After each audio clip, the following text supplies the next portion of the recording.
Coffee মোটামুটি ভালোই। আমি যতবারই মোটামুটি ট্রেন জার্নি করি তখন একটা কফি খাওয়া ট্রাই করি, আলহামদুলিল্লাহ বেশ ভালো।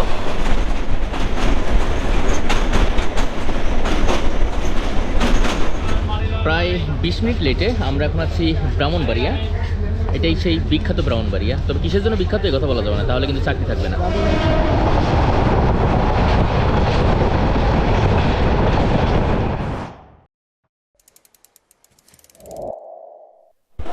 গাইস ফাইনালি আমি কমলাপুর স্টেশনে চলে আসছি, আর আমার ট্রেন ছাড়তে কিন্তু এখনও 40 মিনিটের মতো বাকি আছে। আর এই যে সামনে কিন্তু সবাই ঢুকতেছে।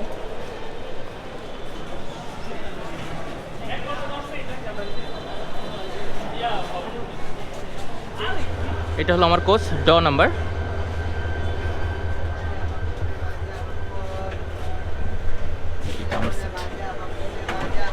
এই যে 59 নাম্বার উইন্ডো সাইড।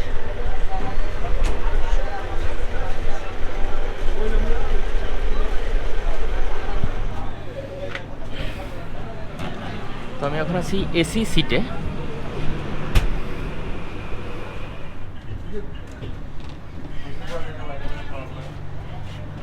এটা হলো তাপানুকুল স্লিপার, আর এটা কিন্তু সিঙ্গেল, অর্থাৎ দুইজন যেতে পারবেন। উপরে একটা বেড আছে, এই যে এটা কিন্তু এখান থেকে নামানো যায় খুব সুন্দর করে। এই যে এটা নামাই দিলে কিন্তু জাস্ট উপরে একটা বেড এবং নিচে কিন্তু একটা বেড। আর এর সাথে কিন্তু খুব সুন্দর একটা মিরর দেওয়া আছে, এখানে লাগেজ রাখার একটা জায়গা দেওয়া আছে, আর এখানে একটা ছোটো একটা টি টেবিলও দেওয়া আছে। সেই সাথে এখানে ফ্যান লাইটের অন অফের সব সুইচ দেওয়া আছে, এবং এ পাশে আরেকটা আছে যে এটা হলো এখানের যে স্পিকার ভলিউম কমানো বাড়ানোর জন্য।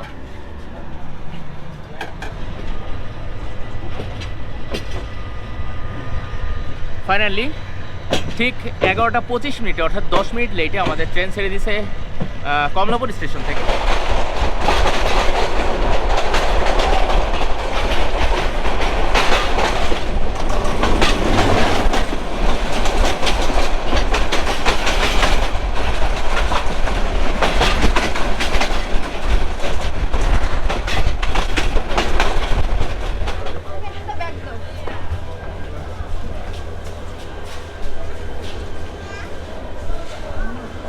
অলমোস্ট 10 মিনিট লেটে আমরা আসছি এয়ারপোর্ট স্টেশনে, যদিও আমাদের ছাড়তেই 10 মিনিট লেট হয়ে গেছিলো। আর এদিক থেকে অনেক লোক,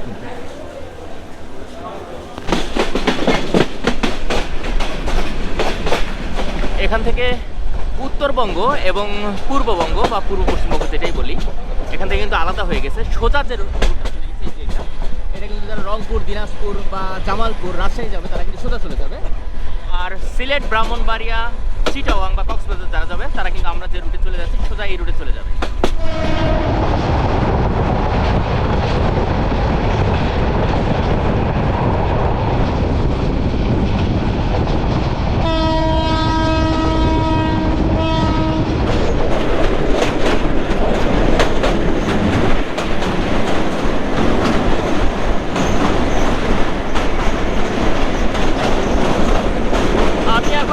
মেঘনা নদীর উপরে, আর এই নদীটাই কিন্তু ঢাকা বিভাগ এবং চিটাগাং বিভাগকে আলাদা করছে। এই ব্রিজের এই পাশে হলো ভৈরব, যেটা ঢাকা বিভাগের ভিতরে পড়ছে, এবং ওপার হলো আশুগঞ্জ, যেটা চিটাগাং বিভাগের উপর পড়ছে।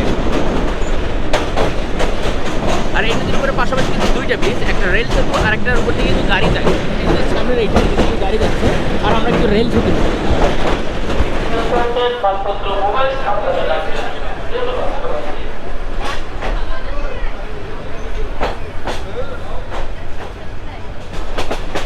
ঢাকা থেকে সিলেট যাওয়ার মধ্যে আমরা টোটাল 254 কিলোমিটার পথ অতিক্রম করব।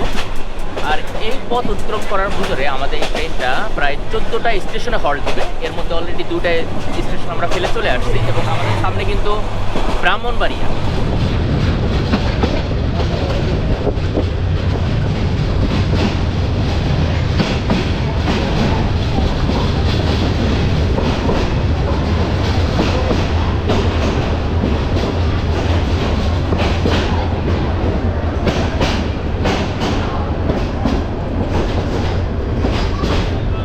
প্রায় 20 মিনিট লেটে আমরা এখন আছি ব্রাহ্মণবাড়িয়া। এটাই সেই বিখ্যাত ব্রাহ্মণবাড়িয়া। তবে কিসের জন্য বিখ্যাত এই কথা বলা যাবে না, তাহলে কিন্তু চাকরি থাকবে না।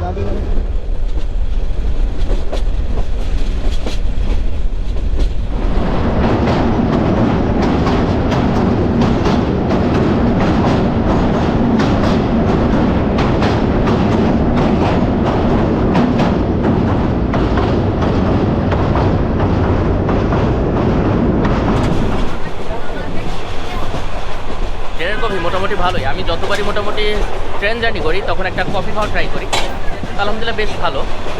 আর আমরা আজকে যে ট্রেনে ভ্রমণ করতেছি, এই ট্রেনটা মূলত পিডি ইনকা রেখে চলাচল করে। আর এই ট্রেনে টোটাল এখন বর্তমানে 14টা কোচ নিয়ে চলতেছে, যার মধ্যে শোভন শ্রেণীর 8টা কোচ, আর স্লিপার একটা এবং এসি সিট 2টা, সেই সাথে হলো গার্ড এবং খাবার গাড়ি 2টা আর পাওয়ার কার একটা। আর এই 254 কিলোমিটার পথ আমাদের অতিক্রম করতে টোটাল সময় লাগবে অলমোস্ট 8 ঘন্টার মতো।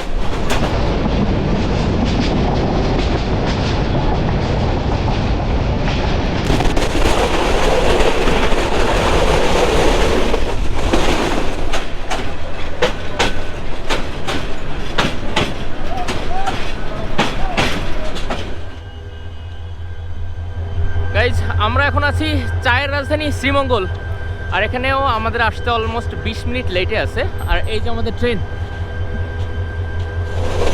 যতদূর চোখ যায় শুধু চা বাগান আর চা বাগান। মামা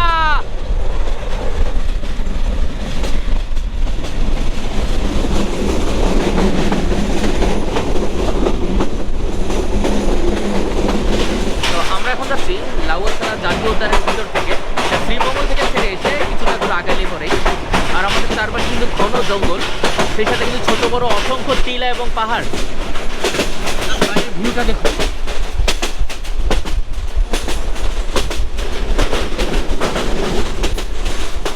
সো গাইস, ফাইনালি একেবারে জাস্ট ইন টাইম ঠিক সন্ধ্যা 7টার সময় আমরা সিলেটে পৌঁছাইছি।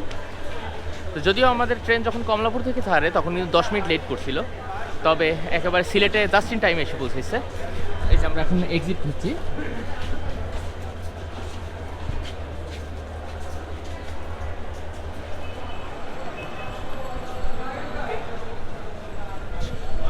তো আমরা স্টেশনের বাইরে চলে আসছি, আর পিছনে এটা কিন্তু সিলেট রেলওয়ে স্টেশন। যাই হোক, এখন আমরা চলে যাব দরগা গেটে, এবং ওখানে আমাদের হোটেল রিজার্ভ করা, ওখানে আমি আজকে রাতের জন্য ওখানে থাকবো, এবং কালকে আমি পুরো সিলেট ঘুরে দেখাবো। তো এই ভিডিওটা এখানে শেষ করতেছি, আবার দেখা হবে নতুন কোনো ভিডিওতে। সে পর্যন্ত সবাই ভালো থাকবেন, সুস্থ থাকবেন, আল্লাহ হাফিজ।